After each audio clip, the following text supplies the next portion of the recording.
उपस्थित आपणा सर्वांना मनपूर्वक नमस्कार. अभ्यासे प्रकट व्हावे, अभ्यासे प्रकट व्हावे, नाही तर झाकून असावे. प्रकट होवोन नासावे हे बरे नव्हे. अभ्यासाचं जे सूत्र आहे ते हे आहे की तुम्हाला प्रकट व्हायचं असेल, व्यक्त व्हायचं असेल तर ते अभ्यास करून व्यक्त व्हा.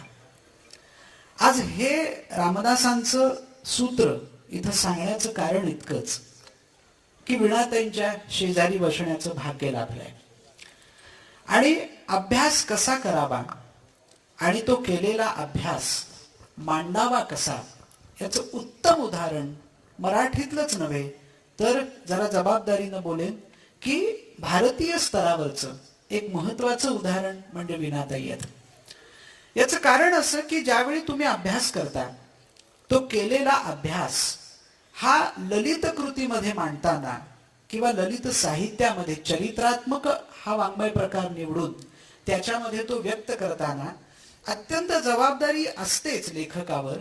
पण त्याशिवाय भाषा, लालित्य आणि जो विषय किंवा जो चरित्र नायक तुम्ही समोर ठेवलेला आहे, घेतलेला आहे, त्याच्यापासून लक्ष न ढळू देता त्याला लोकांपर्यंत अत्यंत जोरकसपणे, प्रभावीपणे पोहोचवणं म्हणजे नेमकं काय असतं याची उदाहरणं म्हणजे वीणाताईंची सगळी पुस्तकं आहेत. कारभारचा उल्लेख इथं बराच वेळापासून होतोय आणि ज्या वाचनालयाचं उद्घाटन आता ताईंच्या आणि प्रकाशजींच्या हस्ते झालं त्याचंही नाव कारभार हेच ठेवलंय. ते का ठेवलंय हे आपल्याला विलासजींनी इथे स्पष्ट करून सांगितलं की त्यांच्या आयुष्यातला प्रेरणेचा क्षण जो आहे तो कारभार हे पुस्तक आहे. आणि म्हणून हे सगळं सांगत असताना कारभार विसरताच येणार नाही. ताईंचं नाव किंवा ताईंचं नाव घेतलं कारभार डोळ्यापुढे येतो, कारभारचं नाव घेतलं की वीणाताई डोळ्यापुढे येतात. एखाद्या लेखकाला एवढं मोठं सद्भाग्य मिळणं ही आयुष्यातली परिपूर्णता असते असं मी मानतो. की पुस्तक म्हटलं की लेखक आणि लेखकाचा चरित्रनायक म्हटला की तो लेखक, हे समीकरण आपल्याला ताईंच्या बाबतीत पाहायला मिळतं. डॉक्टर आयडास कडल, त्यानंतर गोल्डा आत्ताच नुकतंच आलेलं पुस्तक आहे. डॉक्टर खानखोजे, भगीरथाचे वारस रॉबी डिसिल्वा, सर्पतज्ञ doctor Raymond Ditmars, doctor Salim Ali आणि जलतज्ञ विलासराव साळुंके ही महत्वाची चरित्र ताईंच्या नावावर आहेत. याशिवाय जे म्हणून महत्वाचे पुरस्कार आहेत त्यात महाराष्ट्र शासनाचे 3 पुरस्कार ताईंना प्राप्त झालेले आहेत. आणि हे सगळं करून सुद्धा त्यांच्यातला अभ्यासक मात्र कुठेही मागे पुढे ठरलेला नाही. प्रकाशजींनी जे मगाशी वाक्य सांगितलं ते अत्यंत महत्वाचं आहे की पुरस्कार हे नगण्य असतात, त्यासाठी कुणी लिहित नसतं, ते आपोआप चालत येतात आणि ताईंच्या बाबतीत तसं घडलेलं आहे. सगळे पुरस्कार ताईंकडे चालत आले आणि हे सगळं करत असताना कारभारवर नभोनाट्य झालं. लोकसत्ताच्या बालपुरवणीच्या त्या संपादक होत्या. याशिवाय चरित्र म्हणजे काय याचा वस्तुपाठ त्यांनी महाराष्ट्रातल्या अनेक लेखकांसमोर ठेवलाय, ही मला त्यांची महत्वाची कामगिरी वाटते. तेव्हा अशा वीणाताई आज आपल्याकडे आपल्या विनंतीला मान देऊन आल्यात, त्याबद्दल त्यांचा सन्मान आधी करूया आणि मग गप्पांना सुरुवात करूया. मी विलासजींना विनंती करीन की त्यांनी ताईंचा सन्मान करावा.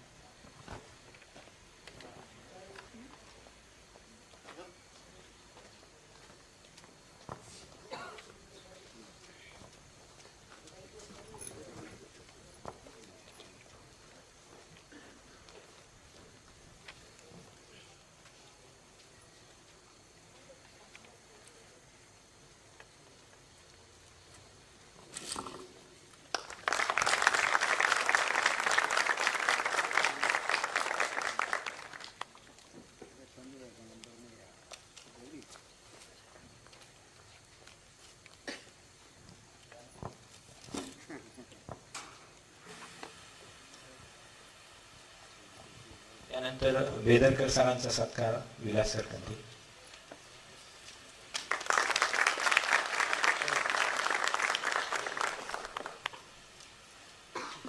यानंतर आज आपण ज्यासाठी या ठिकाणी जमलेलो आहोत त्या प्रकट मुलाखतीला या ठिकाणी आपण सुरुवात करणार आहोत.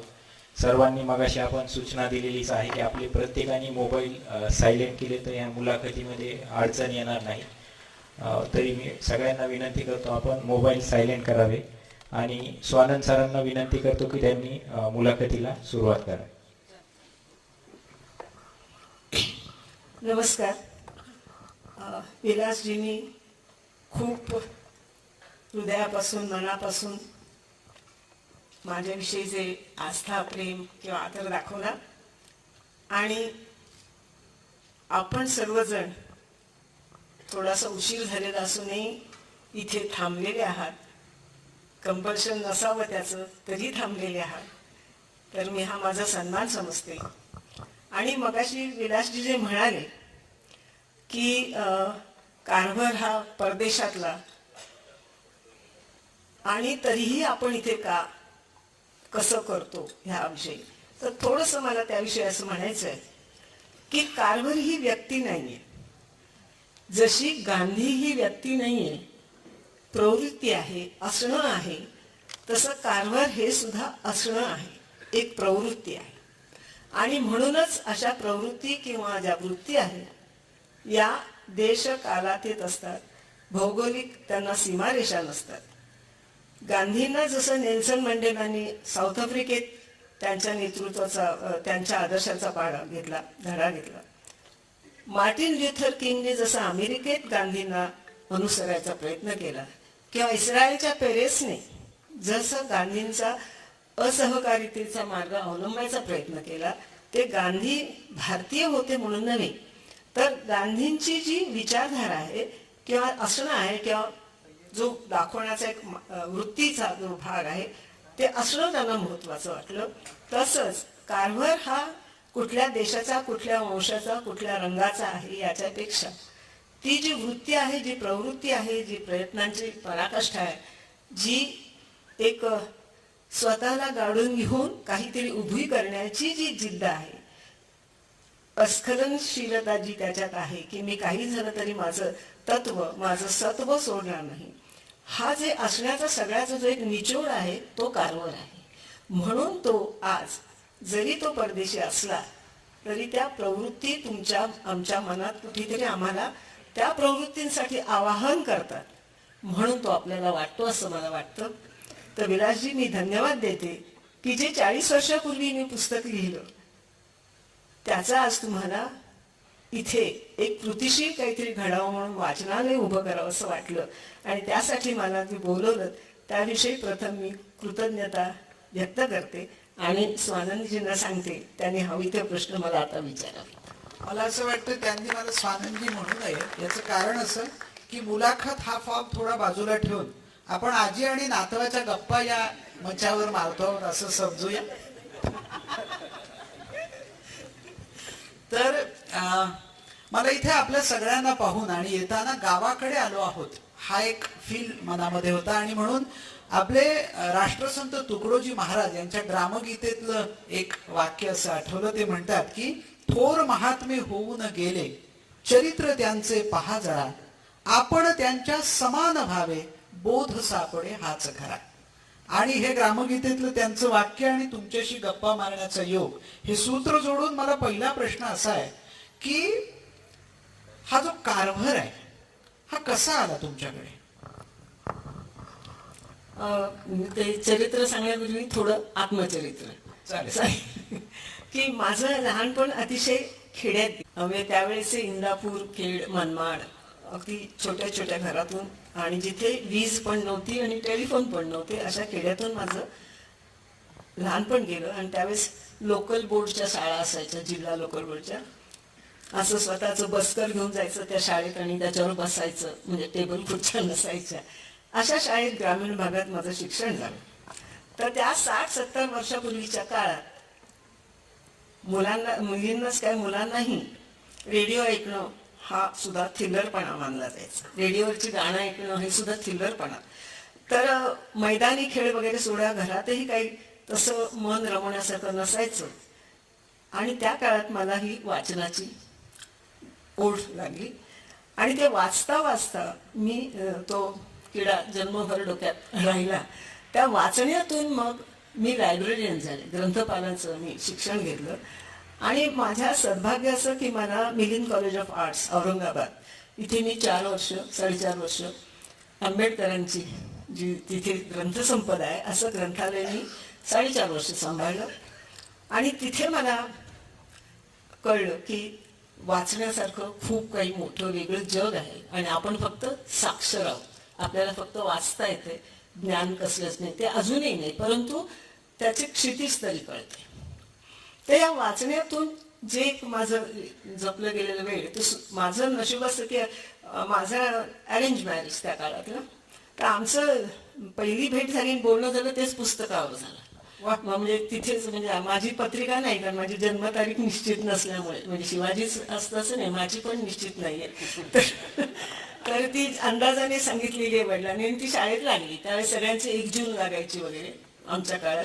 तर आता ती जरा लागलीच. तर त्यावेळेस दोघांनाही पुस्तकाची आवड असल्यामुळे आमच्या घरात मुलं जन्मण्याच्या आधीच मुलांनी काय वाचावं ही पुस्तकं यायची आधी. आणि ते वाचनात वाचता वाचता माझंही वेळ चालू आणि ती मुलंही वाचत असताना मी इथे पालक असतील त्यांना नम्रपणे सांगते, आजही मी सांगते की जेव्हा जेव्हा शक्य असतं तेव्हा मी रात्री बेड टाईम स्टोरी म्हणजे मी काहीतरी मुलांना वाचून तरी दाखवते किंवा सांगत तरी असते. म्हणजे माझ्या नातवांना, जी साधारण 6 ते 10 वर्षाचे, त्यांना लिज बायटनर माहितीये, रोझलिंड फ्रँकलिन माहितीये, उत्तर ध्रुवावरचे प्रवास माहितीये. म्हणजे जे जे मला आवडतं ते मी त्यांना रात्रीच सांगायचा हा माझा परिपाठ आहे.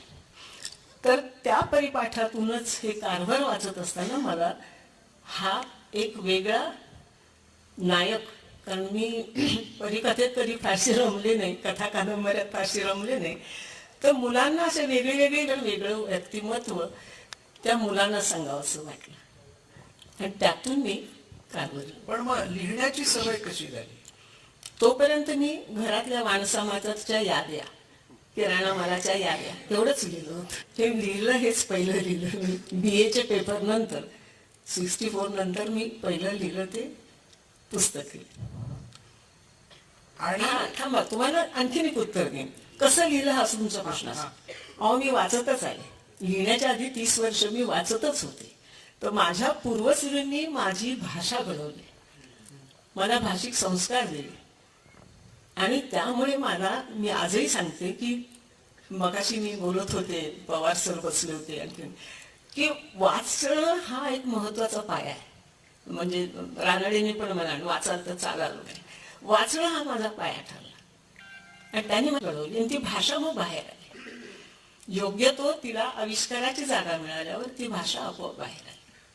मला इथे बसलेल्या भगिनींना सांगायला आवडेल की किराणा मालाच्या यादीपासून कारभार पर्यंत ही जी झेप आहे याच्यामधून तुम्ही नेमका आशय काय उचलायचा हे तुम्हाला समजलं असेल. आपण वळूया पुढच्या प्रश्नाकडे की कारभारकडे तुम्ही वळलात आणि कारभार हा तुमच्या आयुष्यात या निमित्तानं का होईना उभा राहिला. तर आज या सगळ्या समूहाला जाणून घ्यायला आवडेल की कारभारने जे परिसरासाठी, त्यांच्या जागृतीसाठी, कारण त्याच्या मनात होतं की हे करायचंय पण त्यासाठी परिसर जागा केला पाहिजे, तर ती जी जागृती आहे ती जागृती आजही होणं गरजेचं आहे. आजही ती झाली आहे असं आपण छाती ठोकपणानं म्हणू शकत नाही. तर ती त्यानं कशी केली आहे? आता मी म्हणजे शेतकरी नाहीये किंवा शेती तज्ञ नाहीये, परंतु थोडस म्हणजे आता कारभार बद्दलच का ह्याने केलं सांगावे की कपाशीला तिथे भरपूर पैसा मिळतोय. म्हणजे ही अत्यंत अल्प वेतनावरचा किंवा कमी मजुरीत मिळणारा हा फुकटचा जवळजवळ हा कृष्णवर्णी समाज आणि कापसाला आंतरराष्ट्रीय बाजारपेठेत मिळणारा प्रचंड पैसा, याच्यातून तिथे जमिनीमधून जमिनी नुसता कापूस कापूस कापूस लागत गेला. कापसाची लागवड करण्यासाठी जंगल तोड झाली, दुसरं धान्य किंवा अन्य काही पिकवणं बंद झालं आणि मग एक वेळ अशी आली की जमिनीचा सगळा नत्र जेव्हा संपला तेव्हा त्या जमिनी उजाड झाल्या आणि मग खायला पैसा आहे पण खायला अन्न नाही. अशा अवस्थेत पुन्हा अन्न निर्माण करायचं असेल तर त्यांनी पिकाचे फेरपालट हे एक महत्वाचा धडा त्यांनी शिकवला. जेव्हा हे पुस्तक लिहिलं तेव्हा मला परभणी विद्यापीठ कृषी विद्यापीठ किंवा दापोली कृषी विद्यापीठ याच्यातून जी पत्र आली ती अशी होती प्रोफेसरांची की आम्ही पिकांचे फेरपालट लोकांना शिकवतो, पण ही थिअरी झाली. त्याच्या मागची प्रेरणा काय होती ही तुमच्या पुस्तकामुळे कळली की तुम्ही पिकांचं फेरपालट का केला पाहिजे. आणि तुम्हाला पैसा नुसता जगू शकणार नाही, तर तुम्हाला एक शाश्वत जीवन प्रणाली असेल किंवा जगण्यासाठी चांगले असेल तर तुम्हाला अन्न चांगलं हवं, तुमच्या आहाराच्या सवयी चांगल्या हव्या. कारण त्या गुलाम लोकांना त्या काळात केवळ तो ब्रेड आणि ते काकवी किंवा मांस याच्यावर जगावं लागत होतं. तर एक सर्व ज्याला आपण परिपूर्ण अन्न म्हणतो, ही शरीराची गरज आहे, ती तुम्ही कशी निभावणार, कशी पुरी करणार. तर तुम्हाला किती प्रकारची पिकं घेता येतात, कशी घेता येतात, आणि अवेळी किंवा जेव्हा ते उपलब्ध नसेल तर तुम्ही ते टिकवलेलं कसं वापरू शकाल. आणि शारीरिक आरोग्य हे सुद्धा किती महत्वाचं आहे आणि जमिनीचं आरोग्य सुद्धा हे किती महत्वाचं आहे. हे आज आपण सुशिक्षित आहोत, पण तो अडाणी समाज जो केवळ गुलाम होता किंवा नुसता कष्टावर जगत होता, अशा लोकांना त्यांनी ही जमिनीचं आरोग्य काय असतं, एकच एक पीक लावून नुकसान काय होतं, नुसता पैशाच्या हव्यासापोटी आपण जमिनी उजाड केल्या तर काय होऊ शकतं, याच्यातून त्यांनी उलट आपण पुन्हा निसर्गाकडे गेल्यावरती किंवा निसर्ग काय सांगतोय, कुठली दुखणी सांगतोय याच्याकडे लक्ष दिलं तर ते दूर करून आपण एक चांगलं आयुष्य जगू शकतो. हे त्याने तिथल्या शेतकऱ्यांना, जे अडाणी आहेत किंवा ज्यांची स्वतःची जमीनच नाही, अशा शेतमजुरांना सुद्धा त्यांनी समजावून दिलं. तर त्याने तो एक दृष्टिकोनातला जो बदल केला जमिनीकडे बघण्याचा, निसर्गाकडे बघण्याचा, तो महत्वाचा आहे. आणि ते त्याचं कार्य जे आहे ते शेतीपुरतच नाही, ते एकूणच आम्ही जेव्हा आजूबाजूच्या निसर्गाकडे बघतो किंवा सगळा हवामान बदल किंवा ह्या ज्या गोष्टी बघतो, त्याच्यात तुम्ही त्याचा एक तर्कशुद्ध विचार करायला शिका, हे का होतं याचा, म्हणजे तुम्हाला उत्तर सापडत जाते. हे त्यांनी सांगितलं. याच्यावरून पुढे जाऊया की ज्यावेळी इतरांची जागृती, तुम्ही फार सुंदर शब्द वापरला की जमिनीचं आरोग्य, ज्यावेळी जमिनीचं आरोग्य तुम्ही जपा असं तो समोरच्यांना सांगतोय, त्यावेळी त्याच्यातला आत्मविश्वास हा दुर्दम्य असलाच पाहिजे. आणि तो दुर्दम्य आत्मविश्वास आणि त्याची जिद्द ही तुम्हाला कशी पुढे नेता आली त्यातून? मी मगाशी म्हटलं तसं माझं लहानपण खेड्यात गेल्यामुळे खेड्यातल्या शेतकऱ्यांचं मी बघितलं असतं की साधारण त्यांची वागायची, जगण्याची पद्धत, विचार करण्याची पद्धत काय असते. तर ते तुम्ही किती सैद्धांतिक सांगता ह्याचं त्यांचं नसतं, त्यांना प्रत्यक्ष दिसायला पाहिजे असतं. आता जेव्हा कारभार त्या तसगगीत गेला तिथे सगळीकडे माळरान आहे, उघडं बोघडं हे आहे सगळं परिसर. पण ह्याला जी मिळाली 10 एकर जमीन, त्या 10 पैसे, त्याच्यात तो ते कंपोस्ट खत वापरून किंवा पिकांचे फेरपालट करून किंवा वेगळ्या वेगळ्या पद्धतीने जेव्हा दाखवतो, करायचा प्रयत्न करतो, तो अडाणी शेतकऱ्यांना आजूबाजूला काही नसताना इथेच का दिसतं हिरवं, इथेच हे लोक कसे जगू शकतात, इथेच शेंगदाण्याचं कसं निर्माण, हा एक भाग झाला. त्यातून त्यांनी थोडस प्रश्नापासून बाजूला येऊन असं सांगते की तू नुसतं त्यांनी जमिनीतून निर्माण काय होते दाखवलं नाही, तर ते जे आहे शेतीतलं उत्पादन आहे त्याच्यापासून औद्योगिकरण काय होऊ शकतं, उद्योगधंदे काय निर्माण होऊ शकतात, हा जो त्यांनी दाखवला. त्याच्यामुळे शेतीवरचा विश्वास त्या लोकांचा वाढला. म्हणजे एक साधा शेंगदाणा घेतला तर त्याच्यापासून त्यांनी शेंगदाण्याचे विघटन तुम्ही करायचं, ते घटक पुन्हा जोडायचे आणि त्यातून नवीन वस्तू तयार करायची. म्हणजे आपण शेंगदाणा तेल, आपलं म्हणतोय शेंगदाणा तेल कारभारने आपल्याला दिलेलं आहे, आपल्याकडे शेंगदाणा नव्हता आणि शेंगदाण्याचं तेलही नव्हतं, आपण खोबरेल तेल किंवा तिळाचं तेल वापरणार लोक किंवा मोहरीचं. तर हे जे ऍग्रिकल्चर प्रॉडक्ट ह्याच्यातून निर्माण करणं, शेतीतल्या मालाचं पुन्हा औद्योगिक निर्माण त्याच्यातून करणं, हा एक फार मोठा आहे. जे केबलजी म्हणून शब्द वापरलाय की तुम्ही एखादी तुमच्याकडे जी निसर्गातली गोष्ट आहे तिचं विघटन करा आणि त्याचे घटक पुन्हा वेगळ्या पद्धतीने जोडा, त्यातून नवीन निर्माण करा. याच्यातून त्यांनी शेतीला उद्योगधंद्याची जोड दिली, नुसत्या शेतीवर भागणार नाही, त्याला उद्योगधंद्याची जोड दिली आणि त्याच्यातून त्यांनी शेतकऱ्यांची बरकत केली. ह्याचा तो विश्वास येतो दिलेला.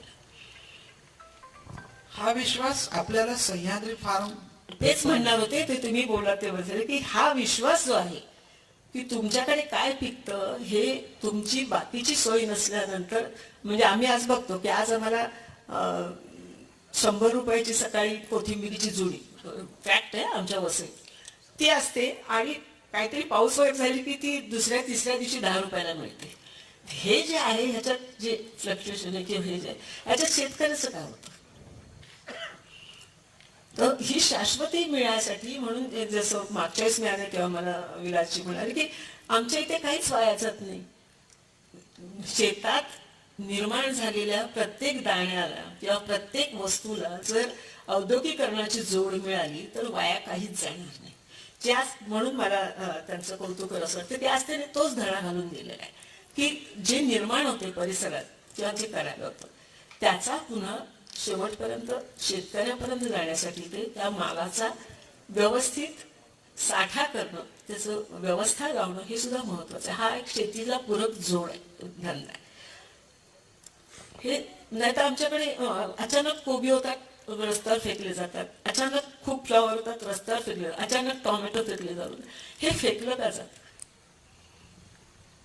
हे फेकलं काय जातं की त्याचं, मला असं वाटतं, म्हणजे मी अर्थतज्ञ नाही किंवा शेतीतज्ञ नाही, की ते जर व्यवस्थित त्याला मार्केट मिळणार असेल, त्याचा जर असे काही प्रॉडक्ट्स होणार असतील तर ते फेकले चालणारच नाही. या तुमच्या उत्तरातून माझ्या मनात प्रश्न असा आहे की आज महाराष्ट्रात असेल बाहेर असेल शेतकऱ्याची जी स्थिती आहे, म्हणजे शेतकरी आत्महत्येवर प्रत्येक जण बोलतो, शेतकऱ्याला मदत करायची प्रत्येक जण बोलतो, शेतकऱ्याला कर्जमाफी करायची छाती ठोकपणे सगळा आरडाओरडा होतो. हे सगळं एका बाजूला होत असताना आणि शेतकरी हा हळूहळू हळूहळू खाली जात असताना कारभारच्या लेखिका म्हणून तुम्ही या सगळ्या प्रश्नाकडे कसं पाहता? हे मला नीट सांगता येणार नाही, परंतु मी प्रयत्न करते, म्हणजे मला जे दिसतं समजते की शेतीची जी आमची कल्पना आहेत शेतीच्या, हे कुठेतरी बदलायला लागणार असेल. त्याला नवीन तंत्रज्ञानाची जोड दिली गेली पाहिजे. उत्पादन होते ते देत असताना तुम्ही इतर जे काही त्याचे पॅरामीटर्स असेल, इतर त्याची जी काही बंधन असतील ती नीट, म्हणजे शास्त्रशुद्ध बंधनं म्हणजे म्हणण्यापेक्षा त्याच्या ज्या काही अटी असतील त्या पाळल्या गेल्या पाहिजे.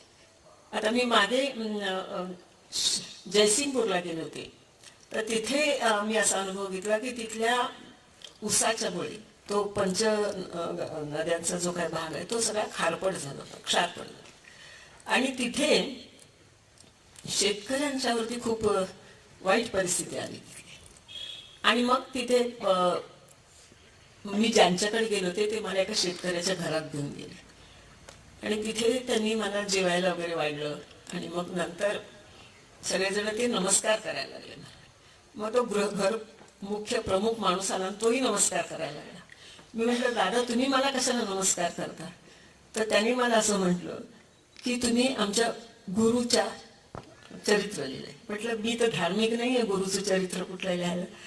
तसं नाही. मग जे बरोबर आलं ते त्यांनी सांगितलं, हा शेतकरी, त्याची शेतजमीन खूप होती, पण या खारपडीमुळे तो सतत कर्जात जायला लागला. कर्जात जाता जाता इतका झाला की तो एक तुकडा विकला शेताचा, तरी कर्ज फिटेना. मग तो आत्महत्या करायला निघाला. तर मी त्याला थांबवलं आणि मी त्याला एक पोतं भुईमुग दिला आणि तो लावायला सांगितला. त्याला भुईमुगाचं पीक आलं. हळूहळू शेती त्याची पुन्हा, म्हणजे पिकांचे फेरपालट, तोही चांगला माणूस होता शिकवला, पिकांचे फेरपालट केले. विकलेली जमीन त्यांनी परत विकत घेतली आणि तो आता तिथल्या अर्बन बँकेचा चेअरमन होता. तर मला असं वाटलं की एक सामान्य माणूस जर विचार करायला लावतो दुसऱ्याला आणि त्याची तंत्र बदलायला लावतो, तर असे जर आपल्या आजूबाजूला कोण सांगणारे त्याच्यातले तंत्रज्ञ, म्हणजे ह्याचा विचार शास्त्रशुद्ध पद्धतीने झाला आणि तो शेतकऱ्यांच्या पर्यंत पोहोचला. आणि असं जर शेतमालाला अशा पद्धतीने बाजारपेठ हमीभाव बांधून देणं, म्हणजे आम्हाला सगळ्या महागाई परवडते पण भाजी महाग झालेली परवडत नाही, तर असे भाव बांधून देणं आणि लोकांची त्याच्यातून मानसिकता बदलणं की तुम्हाला चांगलं धान्य हवं असेल, चांगला भाजीपाला असेल तर तुम्हाला दामही चांगलाच दिला पाहिजे. तर शेतकरी हा, म्हणजे माहित नाही कसं ऑडिट असतं यांचं, पण शेतकरी फुकटच शेतात राबत असतो हे आम्ही बघत आलेलो. शेतकऱ्याचं कुटुंबही शेतात राबत असतं, त्याचंही त्याच्यात वेतन धरलं जात नाही. त्याचं दुष्काळात सगळं पेरलेलं जळून जातं त्याचा हिशोब.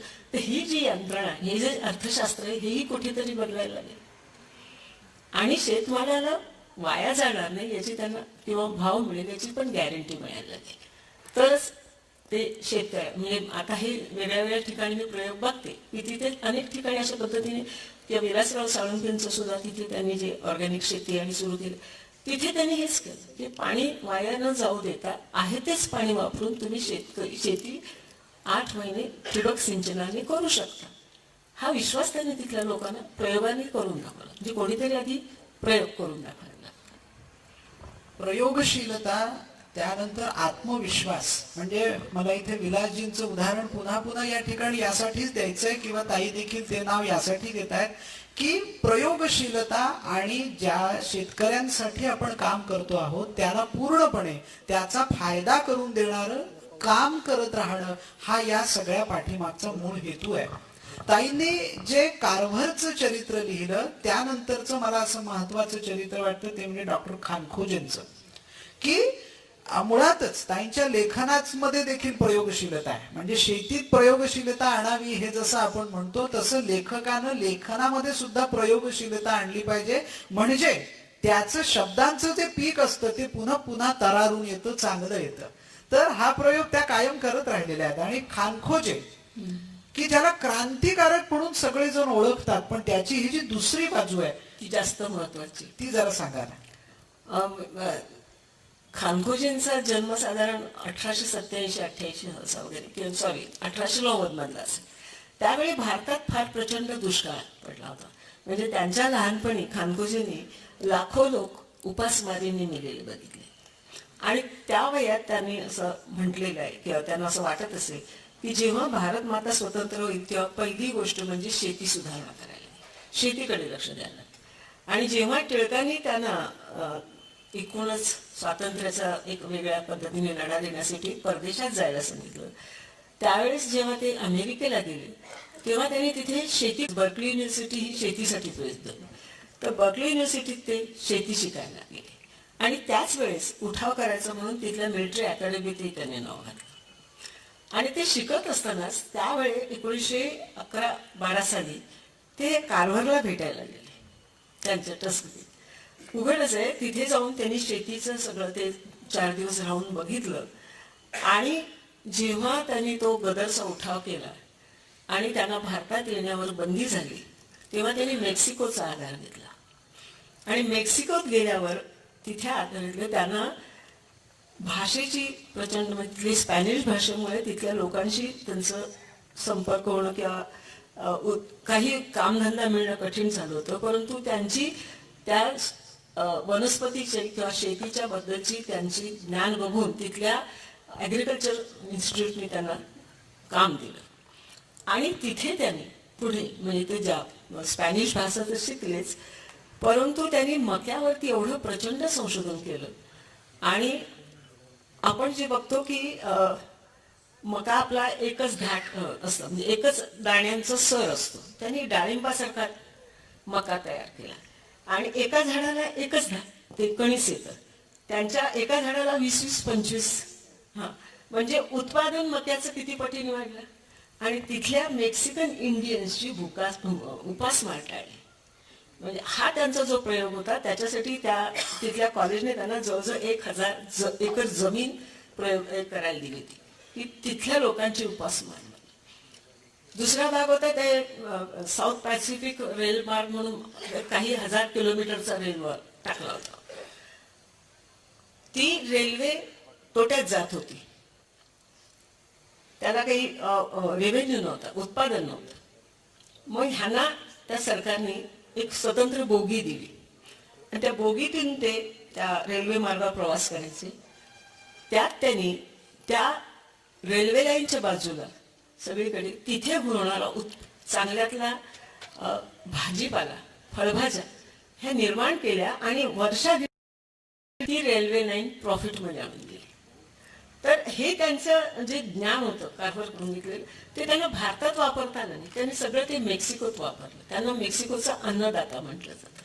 तिथल्या सरकारी बिल्डिंगवरती त्यांचं मोठं म्युरलचा फोटो मी बघितला. आता ते आहे की नाही मला माहित नाही, परंतु त्यांच्या आर्काईव्ह मधले मला फोटो मिळाले. त्यात हे कणसं असलेलं जे झाड मी म्हटलं त्याच्या सकट जेनेटिक्स हा विषय तिथे ते शिकवायचे. आणि त्यांनी प्रत्येक गोष्टीत त्यांनी म्हणजे कृषी शाळा म्हणजे जे त्यांना इथे करायचं होतं ते त्यांनी केलं. कृषी शाळा केल्या निर्माण.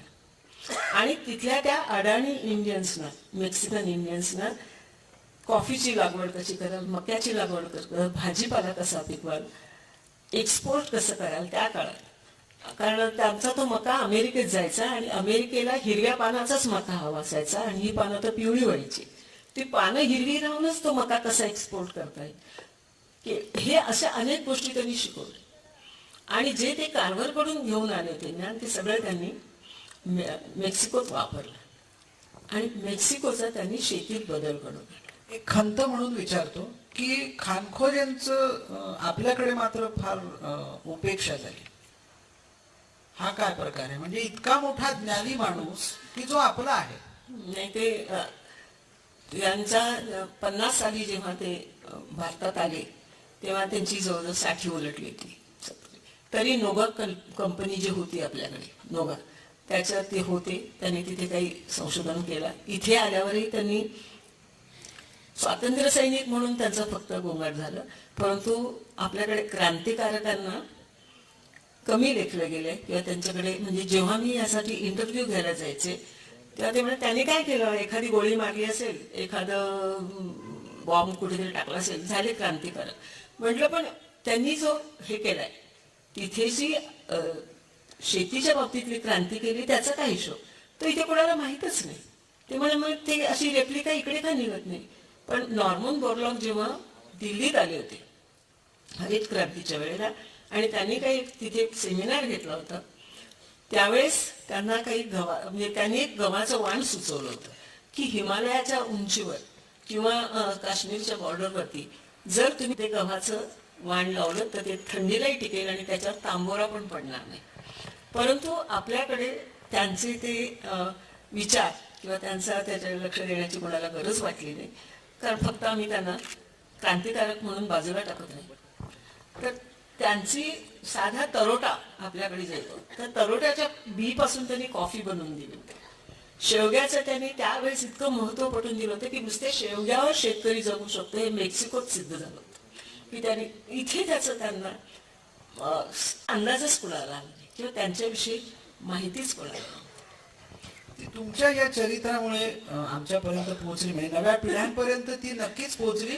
पण या सगळ्या शेतीच्या मुळाशी जो आजही प्रश्न कायम असतो म्हणजे पाऊस पडो न पडो या सगळ्याच्या मुळाशी प्रश्न असतो तो पाण्याचा. आणि त्या पाण्यावर महत्वाचं काम ज्यांनी केलं त्या विलासराव साळुंखेंवर देखील तुम्ही मोठं संशोधन करून एक चरित्र ज्याला मी मघापासून म्हणतोय की अभ्यासोनी प्रकटावे असं चरित्र तुम्ही लोकांपुढे ठेवलं. तर हा सगळा ध्यासाचा प्रवास आहे म्हणजे कारभार त्यानंतर खानखोजे आणि विलासराव. तर या ध्यासाच्या प्रवासाबद्दल म्हणजे विलासरावांबद्दल आणि त्यांच्या जलनीतीबद्दल उपस्थितांना नक्कीच ऐकायला आवडेल. मला सुद्धा तो अभ्यास करायला आवडला अशासाठी की मी ज्या भागात राहते तिथे 90 इंच सरासरीने पाऊस पडतो. म्हणजे आमच्याकडे समुद्रकाठ आहे आणि भरपूर पाऊस पडतो. जेव्हा मला हे विचारलं गेलं की तुम्ही विलासरावांचं चरित्र लिहाल का तेव्हा म्हटलं की मला अभ्यास करावा लागेल कारण मी भरपूर पावसात राहणारी आहे. पावसाचं विहीर जरा कमी भरली का जास्त भरली एवढाच आम्हाला आणि मासे मिळणार की नाही याच्या पलीकडे आमचा पावसाशी संबंध काही अडचण नसते. तर जेव्हा मी म्हटलं होतं की मला तुम्ही सांगितलं तरी मी आधी तो अभ्यास करेन सर्वे करेन आणि मला झेपलं तरच लिहीन. कारण मी पुन्हा सगळीकडे जे सांगत असते तिथे तुम्हाला अंडरलाईन करून सांगते मी मराठी घेऊन BA झालेली बाई आहे. मला विज्ञानाची पार्श्वभूमी नाही, शेतीची पार्श्वभूमी नाही, तंत्रज्ञानाची पार्श्वभूमी नाही. तेव्हा जे काही मला अभ्यासून समजतं तेवढंच मी मांडते. सूत्र प्रकाशजींकडे जाईल. ते देखील मराठीत नापास झाले होते, पण मराठीतले महत्वाचे कवी आहेत ते आज. त्यामुळे तुम्ही BA झालात याला काही अर्थ नाही. तुम्ही आमच्यासाठी वीणा गवाणकर आणि मोठ्या चरित्र लेखिका आहे, एवढंच महत्वाचं आहे. तर जेव्हा मी इंटरव्ह्यू घेत गेले, म्हणजे ज्यांना ज्यांना लाभार्थी आहेत त्यांनी ज्या पाणी पंचायत योजना केल्या विलासरावांनी, तर तिथून मी सुरुवात केली. आणि मग ठिकठिकाणी 56 त्यांनी जवळजवळ त्या पाणी पंचायत योजना केल्या, त्यातल्या किमान 10-15 बघाव्यात म्हणून मी गेले. तर जेव्हा गेले तिथले मला अनुभव ऐकल्यानंतर असं वाटलं, त्यातला एक अनुभव मला सांगावा असं वाटतो की तो शेतकरी असा साधं 2-3 खोल्यांचं घर, सिमेंटचं, वरती पत्रे, गेल्यावरती पांढरा पलंगपोस असलेला साधा लोखंडी पलंग, टेबल, खुर्ची आणि टेलिफोन होता. आणि त्याला विचारलं, म्हणलं तुम्हाला काय सांगताय? तर त्याने असं सांगितलं की ह्या पाणी पंचायत योजनेत यायच्या आधी, म्हणजे मी गेले साधारणपणे 2004 साली होती, 3 साली, तो मला 1980-85ची गोष्ट सांगत होता. तर मला पावसाचं हे संपलं, पीक घेऊन झालं की मी डोक्यावर घमेल आणि हे घेऊन, फावडं घेऊन दुसऱ्यांच्याकडे कामाला जायचो. किंवा दुष्काळी कामं निघाली, 72चा प्रचंड मोठा दुष्काळ, तर आम्ही खडी फोड्या, रस्त्याची खडी फोडायला जायचो. तर मला जेमतेम 3-4 महिन्यात आला पाऊस मिळाला, त्याच्यातलं पीक मिळेल त्याच्यावर, नाही तर मग दुसऱ्याच्या शेतात जाऊन किंवा गटारं खणणं वगैरे याच्यावर. जेव्हा मला पाण्याचंही मिळालं या विलासरावांच्या पद्धतीमुळे, पहिल्याच वर्षी माझ्या त्या 2.5 एकरात 2 ट्रक कांदा आला. तर 2 ट्रक कांदा घेऊन मी भायखळ्याला विकायला गेले. तर तो मला विचारतो किती पैसे आले असतील? म्हटलं मला त्यावेळेस कांद्याचा भाव म्हटलं किती बरं, अहो 40,000 आले. मला ते मोजता येणार. 2 रात्री मी आणि बायको 40,000 मोजले म्हणे, पोत्यात धोत्रात बांधून आणले. तेव्हापासून मी मागे बघितलं नाही म्हणून. कारण विलासरावांनी कुठलं धान्य लावा, कुठलं पीक घ्या आणि पाणी हे फक्त सिंचनानेच मिळेल हे आम्हाला नियम घालून दिले होते. आणि समन्वयी पाणी वाटपाचा जो त्यांनी धडा घालून दिला होता, त्याच्यामुळे माझं त्याच्यानंतर दुसरीकडे काम करायला जाणं थांबलं. आज मी गणेश डाळिंबाची बाग लावली, त्याच्यातून पैसा जो मिळाला, आणि मी ठिबक सिंचनाने आणि पाणी देऊन ती आज मी सुस्थित आहे. एक पहिलीच घटना अशी बघितल्यानंतर म्हटलं की एखाद्या माणसाचं आयुष्य दुसऱ्या एका माणसामुळे बदलत असेल कुठलं ते समोर, तर हे केवढं तरी मोठं काम आहे. एखाद्या माणसाच्या सांगण्यावरून जर दुसरा माणूस आपल्या आयुष्याची पद्धती बदलत असेल तर हे फार मोठं काम आहे. कारण याचं असं झालं की हे सगळं फिरत असताना मला एक कथा अशी ऐकायला मिळाली की विलासराव पाण्याकडे का वळले. तर 72चा जो अतिशय तीव्र दुष्काळ होता, सगळे म्हातारे, कोतारे, गर्भवती, लहान मुलं सगळे ते खडी फोडण्यावर, हजारो माणसं रस्त्यासाठी खडी फोडत होती. आणि यशवंतराव चव्हाणांनी ह्यांना पश्चिम महाराष्ट्र औद्योगिक विकासाचं चेअरमन केलं विलासरावांना. कारण ते त्यांची स्वतःची इंजिनिअरिंगचे 2 कारखाने होते, ॲक्युरेट इंजिनिअरिंग म्हणून, आणि ते जगभर वर्षातून 2दा फिरायचे, कुठे काय नवीन तयार होतं यंत्र वगैरे अशा. तर हा माणूस पश्चिम महाराष्ट्रात उद्योग कसे निर्माण करता येतील असे फिरत असताना त्यांनी ते हजारो माणसं खडी फोडताना लागली. आणि त्यांना प्रश्न पडला की नुसती खडी फोडून हा दुष्काळ कसा निवारा. तिथे त्यांना एक कथा कळली की जी ऐकून मीही हादरले, की 2 वर्षाचं मूल खडी फोडण्याचं ते मरतं त्या उष्णाच्या तीव्रतेने. त्याला कुठेतरी जरा बाजूला नेऊन ते पुरतात, त्याच्यावरती खडी बिडी घालतात आणि ते आईवडील पुन्हा खडी फोडायला येतात. तर हा आपण आपलं मूल मेल्याचं दुःख करण्याचं सुद्धा परवडू नये किंवा तेवढंही त्याला मिळू नये अशी परिस्थिती ही बदलायची कशी, म्हणून ते इस्रायलला आले. आणि ते जे आले आणि त्यांनी जो तिथला बघितला, आज आम्ही फक्त इस्रायल म्हणजे ठिबक सिंचन नाही, तर त्यांनी त्याचं पाण्याचं वितरण, जल व्यवस्थापन जे केलेलं आहे ते महत्वाचं आहे हे त्यांच्या लक्षात आलं. आणि तो प्रयोग त्यांनी तिथे नायगाव या अत्यंत जिथे 40 एकर जमीन तिथल्या देवळाची मिळाली, उघडी वागडी, तिथे त्यांनी जे मगाशी कारभारचं म्हटलं आणि सांगायला आनंद वाटतो की त्यांनी स्पष्टपणे म्हटलेलं आहे की कारवार पासून मी प्रेरणा घेतली. म्हणजे त्यांनी कारवारचा अभ्यास बराच केला नंतर. तर ती जी त्यांनी केलं की आजूबाजूला सगळीकडे नखरेखत असताना ह्यांच्या 40 एकरातल्या 10 एकरात त्यांनी काही जागा गवताला ठेवली, काही फळभाज्यांना ठेवली, काही असं त्यांनी वेगळं वेगळं विभाग करून त्याच्यातून जे गव्हाचं उत्पादन पहिल्याच वर्षी काढलं का ज्वारीचं, ते आजूबाजूच्या ह्याच्यात गेल्या 10 वर्षात आलं नव्हतं एवढं उत्पादन. आणि मग लोकांना तरी सुद्धा त्यांच्यावर विश्वास नव्हता, कारण ते पांढऱ्या कपड्यातले इंजिनियर होते. तर हा माणूस बहुतेक मतं मिळवण्यासाठी आपल्याला प्रभावित करतो असं त्यांचा समजूत झाला आणि ते बसून होते. तेव्हा त्यांनी ही समन्यायी पाणी वाटपाची हे काढलं. ते असं होतं की तुमची जमीन किती असेल, कारण ते दुष्काळात 30 एकरवाले पण होते आणि अर्धा एकरवाले पण खडी फोडत होते. तर तुमची जमीन कशी असेल, किती असेल, फक्त माणसे अर्धा एकराला पाणी मिळेल आणि 5 माणसाचं युनिट ठरलं तर 2.5 एकराला पाणी मिळेल. आणि तेही तुम्ही क्रॅश क्रॉप घ्यायचं नाही, नगदी पीक घ्यायचं नाही. आणि ते कसं पाणी वापरायचं याच्यावरून त्यांनी तिथलं जीवनमान बदललं. ज्या ज्या मी पाणी पंचायतीवर गेले तिथे मगाशी कोणीतरी सांगत होतं की 2-2.5 मैलावरून पाणी आणायला लागतं. तुम्हीच बोल, रासाळगावच्या तिथे अशा काही वाड्या होत्या की तिथे लग्न होत नव्हती, म्हणजे मुली जात नव्हत्या. तिथली एक वाडी आहे ढालेवाडी म्हणून. का तर तिथल्या लग्न झालेल्या मुलीला 2-2, 3-3 मैल जाऊन डोक्यावरून पाणी आणायला लागतं आणि त्याच्यात तिला टक्कल पडतं, इतकं तिला पाणी आणावं लागतं. म्हणून तिथे मुली जात नव्हत्या. त्या गावात फुलशेती होऊन त्यांच्या प्रयोगाने ती ट्रक लोड्स भायखळायला लागले. त्या गावात लग्न होऊन मुलीच गेल्याच, पण त्या बायका मला भेटल्या त्या नगरसेविका होत्या, शिक्षिका होत्या आणि त्या गावात मोटरसायकल झाल्या. म्हणजे पाणी ही श्रीमंतीची आणि गरिबीची छेदणारी एक रेषा आहे. ती तुम्हाला जर मिटवता आली तर आपोआप ते समृद्धी हा त्यांचा जो होता. ते पाण्याचं वाटप हे महत्वाचं आहे. आणि अतिशय महत्वाचा एक त्यांनी जो सांगितला आणि तो आवर्जून मला प्रश्न विचारल्यावर मी सांगते की पाणी हे नैसर्गिक संसाधन आहे. जसं माझ्या भोवतीची हवा ही माझ्या एकटीची नाही, तुमची तीच मानली, तसेच नैसर्गिक संसाधन असल्यामुळे पाणी जरी तुमच्या जमिनीतल्या विहिरीत पाणी असेल तरी ते तुमचं नाही. ज्याची जमिनीवर मालकी नाही त्याचा पण पाण्यावर हक्क आहे. आणि म्हणून ज्याला जमीन, तुम्ही तुमच्याकडची जास्तीची जमीन त्याला द्या, ती त्याला कसायला द्या. आणि पाणी हे तुम्हाला वाटूनच घ्यायला लागेल, मनमानी करून घेता येणार. फार सुंदर विचार आपण या सगळ्याच्या निमित्तानं इथं सांगितलं. ठरवून नाही पण योगायोगानं का होईना, पण या तुमच्या सगळ्या चरित्र मालिकांमध्ये एकातून एक असं सूत्र आहे. म्हणजे आधी कारभार, मग त्यानंतर खानखोजे, त्यानंतर विलासराव आणि आणखी एक भाग येतो की तो शेतकऱ्याचा मित्र आहे असं म्हटलं जातं, तो म्हणजे सर्प.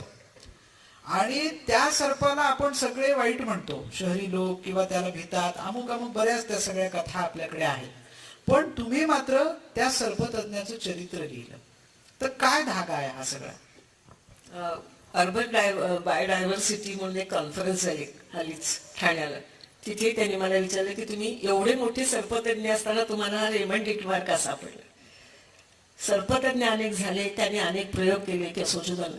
रेमंड डिटमारचं महत्वाचं आहे की त्या काळात त्यांनी 1870-80 नंतरचा काळ आहे, प्राण्यांविषयी, म्हणजे प्राणी हे मानवी जीवनाचाच एक भाग आहे या अर्थाने तो सापाकडे, म्हणजे सापाचा अभ्यास जो आहे तो ही वेगळी जीवसृष्टी नाही, तुमच्या आमच्याशी निगडीत आहे.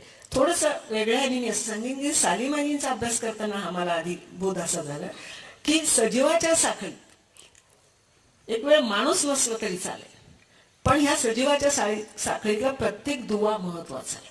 जे एका सजीवाला वाईट ते दुसऱ्या सजीवालाही वाईट. त्याच्यामुळे सजीवाचे, म्हणजे पर्यावरणाचा आज आम्ही जो मंत्र म्हणतोय वगैरे, तो त्यांनी 1920-25 सालापासून सांगत आले की सजीवाच्या साखळीतला प्रत्येक दुवा महत्वाचा आहे.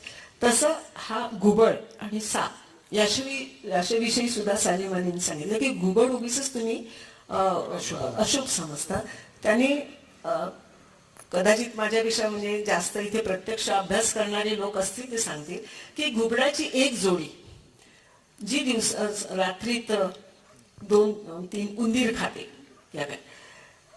तर ती जर नसेल तर ती उंदराची प्रजा जी जोडं आहे ते एका वर्षात 800 होतात. आणि जर रोज 2 उंदीर हा जोडी खात असेल तर किती अटकाव होऊ शकतो. तर घुबड्या पसरले सगळं. तसंच सापाच्या बाबतीत सुद्धा होतं की साप सुद्धा हे उंदराचे शत्रूच आहे.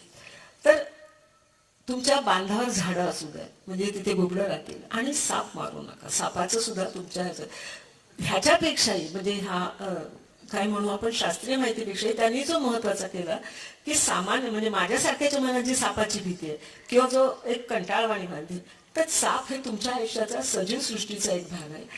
आणि त्या निमित्ताने सापाच्या निमित्ताने जो त्यांनी इतर प्राण्यांचा अभ्यास करून सांगितला त्याच्यामुळे त्या काळात शाळातून प्राणी जीवनाविषयीची ओढ निर्माण झाली. म्हणजे शाळेत एक तो महत्वाचा भाग झाला. स्वतःचं प्राणी संग्रहालय असणं, स्वतःचं सर्पालय असणं आणि मुलांनी झू मध्ये जाणं वगैरे याला प्रतिष्ठा आली. आणि समाज जीवनाचाच एक भाग म्हणजे प्राणी जीवन आहे ही भूमिका त्यांनी हा विचार रुजवला. म्हणजे मी कुठल्याही जेव्हा म्हणते तुम्ही म्हणता मग असं करता थोडंसं मी अंडरलाईन करेन की मला जेव्हा असं दिसतं की हा माणसाने एक वेगळा विचार दिलेला आहे जो रटपेक्षा बाहेर आहे, तुमच्या नेहमीच्या वाटेपेक्षा वेगळा आहे आणि जो कल्याणकारी ठरलेला आहे असा विचार ज्याने दिलेला आहे ती माणसं मला असं वाटतात की सांगा. त्याच्यामुळे कुठलंही तुम्ही माझं काढलं पुस्तक तर मग मी सांगू शकते की ह्याने हा विचार वेगळा दिला म्हणून मला हा आवडला. मी डॉक्टर सालीम अलींकडे येणारच होतो. तो विषय तुम्ही काढला.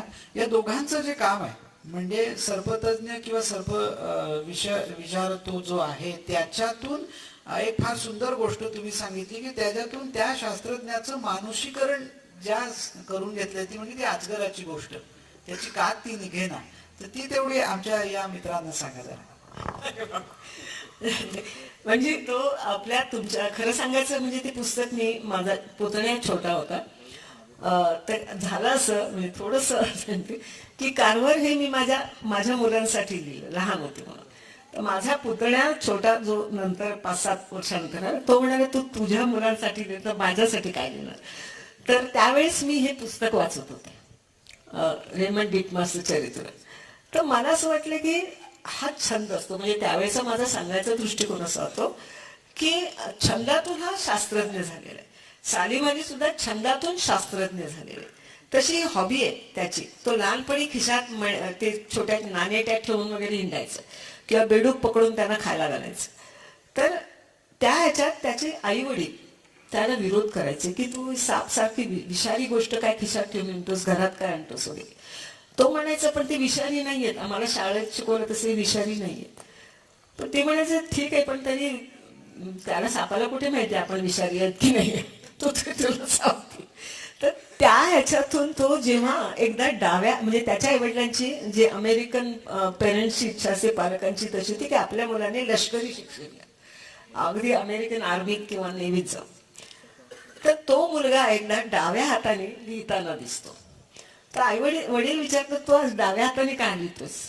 तो म्हणतो की मला तुम्ही लष्करी शिक्षणासाठी पाठवणार आणि तिथे हात जर माझा उजवा गेला तर मग मला डाव्या हाताने करता आलं पाहिजे ना. मग मी डाव्या हाताने लिहायची प्रॅक्टिस करतो. मग वडिलांना असं वाटतं की अपघात कसाही होऊ शकेल तर त्याची जर एवढी इच्छा आहे तर तुला व्हायचंय ते करून जाईल. आणि तो शालांत परीक्षा म्हणजे होण्याआधीच त्यांनी तिथल्या कीटकांचा आणि सापांचा नुसत्या निरीक्षणाने खूप अभ्यास केला होता. त्यातलं एक निरीक्षण होतं ते अजगर जो एक छोटा साप पाळतो त्याची कात टाकायची वेळ होती आणि ते कात त्या सापाला उतरवता येत नाही. आपण कशी उतरवावी त्याला समजत नसतं.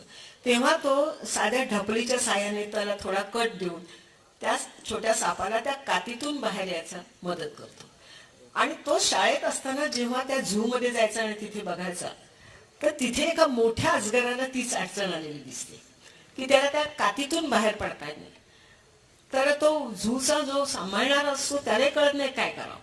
तेव्हा हा त्याची कात सुकू नये म्हणून गोणी ओल्यात त्याच्या अंगावर टाकतो आणि त्याची कात सुकू न देता त्याला मदत करून त्याला जबड्यावरती कट देऊन त्याच्यातून ती कात सोडून काढतो. तेव्हा मग त्या लोकांना क्युरेटरला आईवडिलांना वगैरे कळतं की ह्या मुलाचं खरोखरच निरीक्षण आहे आणि ह्याला त्या प्राण्याविषयी प्रेम आहे. याच्यातून तो घडत जातो पुढे. आणि मग मला असं मुलांना सांगावं वाटलं त्यावेळेसच्या पालकांना की छंदातून सुद्धा शास्त्रज्ञ घडतात. त्या छंदाला सुद्धा तुम्ही अभ्यास दिला पाहिजे, त्याचा व्यासंग केला पाहिजे. त्याचं तर तुम्ही त्या छंदाचं सुद्धा एक शास्त्र होऊ शकतं. तुमचं एक वाक्य आहे की गांधींनंतर मोठ्या प्रमाणात फिरलेला माणूस म्हणजे डॉक्टर सालीम अली. तर पक्षी आणि त्यांचा जो इतिहास काय जे असेल ते आपल्याकडे लिहिलं गेलं ब्रिटिशांच्या कालखंडामध्ये आणि ते चुकीचं होतं हे सालीम अलींनी सिद्ध करून दाखवलं. तर जशी तुम्ही सर्पतज्ञाची निरीक्षण क्षमता जी पुढे शास्त्रज्ञापर्यंत पोहोचली आणि ती नोंदवली, तसं सालीम अलींबद्दल सांगा. सालीम अलींनी जेव्हा म्हणजे सुरुवात त्यांची पक्षी निरीक्षणाने झाली आणि होळकर सर तुम्हाला सांगते सालीम अलीला सुद्धा गणितात नापास व्हायची सवय होती. त्यांना शाळेची गणितात जमत नव्हतं आणि मग त्यांचे मामा म्हणाले की तुला पक्ष्यांची आवड आहे. म्हणजे ते सिंगापूरला तिकडे ह्याला गेले होते, ब्रह्मदेशात गेले होते आणि पक्षी निरीक्षण करायचं. त्यांची पत्नी समजूतदार होती, तिने त्यांना मदत केली. त्यांचे सासरे पण चांगल्यातले होते. ते लंडनला गेले तिथल्या झू मध्ये शिकण्यासाठी, तिथल्या प्राणी संग्रहालयात. तिथे ते पक्षी निरीक्षणाचं शास्त्रशुद्ध शिक्षण घेऊन आले. तिथे त्यांनी स्थलांतर होणाऱ्या पक्ष्यांना कढी कशी चढवतात, त्यांचं हे कसं ठेवायचं वगैरे ते सगळं टॅक्सिलॉटमी वगैरे सगळं शिकून आले. ते त्याचं ज्ञान आल्यानंतर जेव्हा ती पुस्तकं वाचायची तेव्हा त्यांच्या लक्षात आलं की त्यांच्या आधीच्या काळात जेव्हा ब्रिटिश आपल्याकडे पक्षी तज्ज्ञ जे ऑफिसर्स आले त्यातले काही लोक अधिकारी, त्यातले काही लोक हे पक्षी प्रेमी होते आणि त्यांनी भारतीय पक्ष्यांच्या नोंदी केल्या होत्या. परंतु ह्या पक्षी निरीक्षणात सालीम अलींच्या लक्षात असं आलं की त्या चुकीच्या आहेत. त्या चुकीच्या काय आहेत की साहेब लोक घरात बसायचे आणि जे चपराशी किंवा जे शेतकरी किंवा आजूबाजूच्या आदिवासी असतील त्यांना सांगायचे ती घरटी आणा, ती अंडी आणा, ते पक्षी आणा. आणि मग त्या लक्षात आलं की ते त्यांना नीट खात्री करून न घेतल्यामुळे त्या नोंदी चुकीच्या आहेत. म्हणून यांनी ठरवलं की भारतीय पक्ष्यांचं त्यांचं निवास काय, त्यांचं घरं कशी असतात, त्यांची पिलं कशी असतात वगैरे वगैरे हे सगळं स्वतः शोधल्याशिवाय खरं नाही. आणि त्यामुळे त्यांनी अक्षरशः त्या काळात कुठलीही एक जीप आणि सायकल याच्या पलीकडे दुर्बीण याच्या पलीकडे कुठलीही साधनं नसताना अवघा भारत त्यांनी विंचरून काढला. मैलोन मैल ते पायी चालायचे. अगदी हिमालयापासून कन्याकुमारी मैलोन मैल चालले आणि प्रत्येक पक्षाची नोंद घेतली. ती पक्षाची नोंद नुसती त्यांची जातकुळी सांगण्यासाठी किंवा सौंदर्य सांगण्यासाठी नव्हती. सगळ्यात महत्वाचा होता तो त्यांचा पक्षी वर्तनावरचा अभ्यास. ते पक्षी वर्तनातून आणि त्यांच्या खाद्य व सवयीतून लक्षात आलं की जेव्हा पक्षीचं पिलू घरट्यात असतं तेव्हा आपल्या वजनाच्या दुप्पट ते किडी खात असतं. म्हणजे त्याची आई जी भरवते मृदू काळे कीटक आया त्याच्या वजनाच्या दुप्पट खात होते.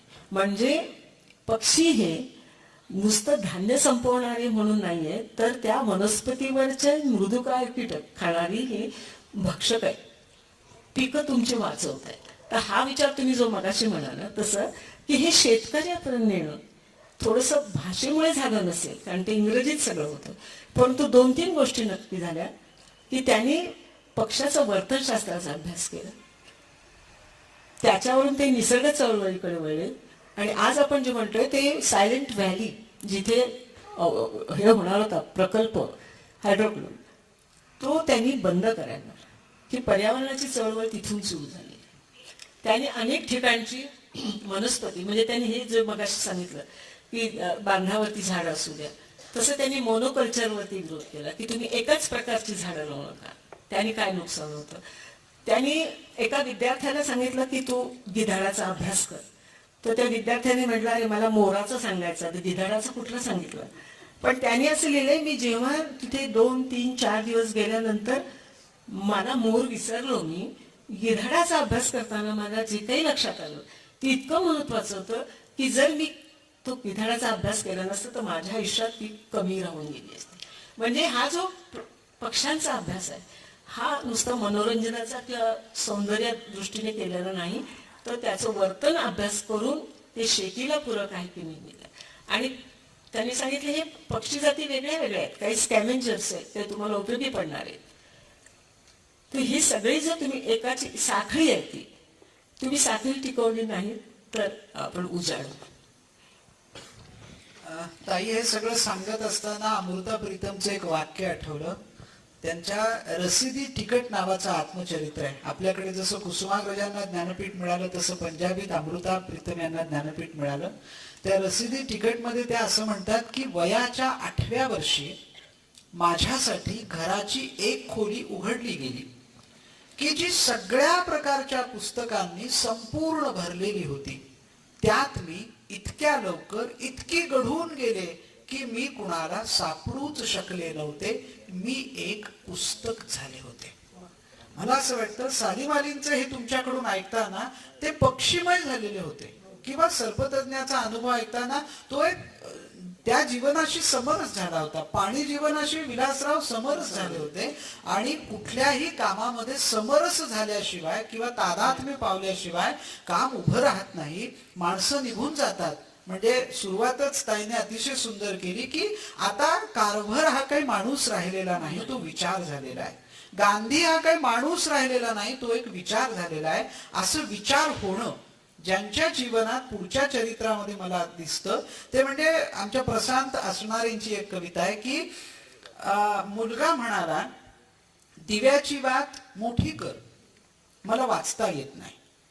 मुलगा म्हणाला दिव्याची वात मोठी कर मला वाचता येत नाही. नवरा म्हणाला दिव्याची वात लहान कर मला झोप लागत नाही. ती रात्रभर दिव्याची वात कमी जास्त करत राहिली. ती रात्रभर दिव्याची वात कमी जास्त करत राहिली. दोघांमध्ये वातीसारखी आयुष्यभर जळत राहिली. मला या कवितेच्या निमित्तानं तुमच्या पुढच्या चरित्राकडे यायचंय आणि ती म्हणजे रोझलिन फ्रँकलिन की जिनं स्त्री जीवनाचा उद्धार करण्यासाठी मोठं काम उभं केलं आणि तिनं जे एका रात्री 3 मृत्यू पाहिले. आयडास सॉरी. तर ते जे 3 मृत्यू पाहिले आणि त्या मृत्यूंमधून जे तिनं काय घेतलं आणि पुढे आपल्या कामातून उभं करून सगळा परिसर समाज आणि आता जग म्हणूया ढवळून काढलं. तिच्याबद्दल सांगा. तिच्याबद्दल म्हणजे कसं लिहिलं पाहिजे का विषय निवडला पाहिजे. ज्या काळात स्त्रीला पुरुषांनी हात लावलेला डॉक्टरनी चालत नव्हता तर ती ही आयडा स्कडर ही मूळची अमेरिकन मिशनरीची मुलगी. तिचे आई वडील मद्रास जवळ मिशनरी होते. तिचे वडील डॉक्टर होते आणि ती अमेरिकेहून ग्रॅज्युएट झाल्यावर स्वतःचं लग्न ठरवून ती आई वडिलांना भेटायला आली सुट्टीसाठी आणि गेल्यावर ती लग्न करणार. ती आल्यानंतर काही दिवसातच रात्री तिला दारावर टकटक होते आणि सांगितलं जातं की आमच्या घरी बाई अडलेली आहे, तू सोडवायला. तर ती सांगते मी डॉक्टर नाहीये, माझे वडील डॉक्टर आहे, त्यांना घेऊन जा. ते म्हणतात नाही आमच्या स्त्रीला पुरुषांनी हात लावलेला चालणार नाही. असं एका रात्री 3 वेळा होतं आणि सकाळी त्या 3ही प्रेत यात्रा तिच्या दारावरून जातात. मग ती वडिलांना म्हणते इथल्या पुरुषांचं स्त्रियांच्या त्याच्या पत्नीवर प्रेम नाही का, हे असे कसे निर्दय लोक. त्यामुळे नाही इथली ती रूढी आहे, इथला तो समाज आहे आणि त्याच्यामुळे त्यांचं प्रेम नाही असं नाही, परंतु ते नाही हात लावायला देणार. तशी विचार करत बसले हे असं कसं. तर ते वडील म्हणतात विचार करून काय होणार आहे, विचार करून नुसतं काय होत नाही, काहीतरी कृती केलं तरच होऊ शकतं. आणि तिच्या कुठेतरी डोक्यात येते की ही कृती आपणच केली पाहिजे. म्हणून ती सुट्टी संपायच्या आधीच परत जाते आणि थोडीशी ख्याली खुशालीची कलावंत असणारी ती स्त्री अतिशय कष्टपूर्वक आपल्या वृत्तीत नसताना ती डॉक्टर होते. तिथे जिद्दीने डॉक्टर होते. येताना ती 5 वर्षानंतर त्यावेळेस बोटी होत्या, त्यावेळेस विमान प्रवास नव्हता. त्या 3 महिन्याच्या कालखंडात ती तमिळ भाषा शिकून येते आणि आल्यानंतर ती त्याच गावात दवाखाना उघडते. तो सुरुवातीचे 2-3 महिने कोणी फिरकतच नाही, ही बाडगी बाई हिच्याकडे कोण जाणार म्हणून. मग ती अक्षरशः त्यावेळेस मोटारी नव्हत्या, सायकल नव्हत्या, तर खटाऱ्यातून आजूबाजूच्या ग्रामीण भागात गेली आणि हळू म्हणजे ती सुरुवातीला तिच्याकडे जनावरच जायची, ह्याला औषध द्या, जनावराला औषध द्या. ती नाही एका बैलाला औषध दिलं, थोडंसं केलं आणि मग अरे ही खरंच डॉक्टर हिला काहीतरी समजते. आणि त्या ग्रामीण भागात मग ती हळूहळू ती वैद्यकीय समजायला लागली सेवा, आणि मग लोक तिची रस्त्यात हातात फुटके करवंट्या बाटल्या घेऊन ही काहीतरी औषध देणार म्हणून वाट बघत राहायची. आणि तिने अक्षरशः आंब्याच्या झाडाखाली, चिंचेच्या झाडाखाली पांढऱ्या चादरी पसरून ती पेशंट्सना तपासायची. नंतर नंतर ती खटाऱ्याला 9वारी साड्या गुंडाळून त्याच्यात बाळंतिणीची सुटका करायची त्यांना. हळूहळू तिचं हे वाढत गेलं. ह्याच्यात 2-3 गोष्टी तिने साध्य केल्या: बालविवाह, बालमाता, बालविधवा आणि बालमृत्यू. याच्यावरती तिने उपाय शोधायचे प्रयत्न यशस्वीपणे केले. तिच्यावरती असं झालं की ही ख्रिश्चन आहे, ही धर्मांतर करते का? परंतु ती बाई 24 तासातले जवळ 18 ते 20 तास हेच काम करत होती. ग्रामीण भागात जगात वैद्यकीय सेवा नेणारी ती पहिली डॉक्टर आहे, म्हणून तिचे विशेष आहे. तोवर अल्बर्ट आइन्स्टाईन नंतरचे, हे श्वाइट्झर हे नंतरचे. तर हिने ती ग्रामीण भागात नेली सेवा, आणि त्याच्यासाठी तिला कैसारी हिंद पुरस्कार दिला गेला. तर त्या काळात जेव्हा स्त्रीला पुरुषाने हात नाही, त्या काळात तिने तिथे नंतर नर्सिंग स्कूल केलं. हे विशेष आहे की बाहेरचे डॉक्टर्स आणि बाहेरचे इंजिनियर्स किती येणार, कसे पूर्ण, म्हणून तिथल्या स्त्रियांतून तिने नर्सिंग स्कूल सुरू करून नर्सेस केल्या. आणि नंतर तिथे मेडिकल कॉलेज, जे वेलोर ख्रिश्चन मेडिकल कॉलेज, आज कुठल्याही डॉक्टरला विचारलं तर सांगेल की आशियातलं नंबर 1च आहे, ते त्याने सुरू केलं आणि तिथे डॉक्टर्स तयार केले. तर हा एक मोठा जो सेवेतून, वैद्यकीय सेवेतून सामाजिक बदल घडवलेला आहे तिने. तो मला असं वाटलं की आपल्याच देशात दक्षिणी भागात एका बाईने एवढं काम केलंय. कारण मी 1-2 डॉक्टर्सना विचारलं, तेव्हा म्हणाले आम्ही नाव फक्त ऐकलेलं आहे, तीही आयडा स्कोडर कोणती माहिती नाही, वेलर ख्रिश्चन मेडिकल कॉलेज माहिती. आणि म्हणून मग मी त्याला शोधायला तिकडे मद्रासला, काटपाडीला गेले, वेलोरमध्ये गेले, 6 दिवस तिथे राहिले. आणि तिथून मग माहिती घेऊन, कमी का असे ना माहिती, पण आपल्यालाच माहित नाही. म्हणजे मी स्वतःला वाचणारी समजते, मला वाचणारीला जिला आवड आहे तिला माहित नाही, तर जे कमी वाचणारे आहेत त्यांना काय माहिती असेल. तर मला अनेक डॉक्टरांनी सांगितलं आम्हाला हे माहितच नव्हतं. तर सेवावृत्ती ही कशी असते, नाही सर, सेवावृत्ती ही कशी असते, म्हणजे तिने स्वतःचं लग्न ठरलेलं मोडलं, अनेक दूषणं घेतली. सुरुवातीच्या काळात तिच्या तोंडावर दरवाजे बंद झाले, तरीही ती नेटाने पुढे, म्हणजे इथेच तिने शेवटचा श्वास घेतला. ती परत अमेरिकेला पण गेली. तर ही जी मगाशी तुम्ही विचारलात की हे लोक कसे असतात, तर 40-40, 50-50 वर्ष काम कसं करतात, विरोधी परिस्थितीत कसे टिकून राहतात, यांच्यात ही जिद्द येते कुठून, ही कर्तव्यनिष्ठा येते कुठून. यांना तुम्ही टाळ्या वाजवणार आहात आणि त्यांच्या पुस्तकं लिहिणार आहात हे माहीत नसतं, तरी कशी कामं करतात, ते हे वैशिष्ट्य असतं. समर्पण आहे, समर्पण आहे. आता गोल्डाकडे येऊया, कारण बराच वेळ झालाय आणि थंडी वाढायला लागली आहे. विलासजींची परवानगी घेऊन गोल्डाकडे मी ताईंना घेऊन येतो की अगदी नवं पुस्तक आहे, तरी 4थी आवृत्ती, तिसरी संपत आली आहे. प्रकाशक तिथे बसले आहेत आणि 4थी आवृत्ती आता ते काढण्याच्या मार्गावर आहेत असं मी इथे घोषित करून टाकतो.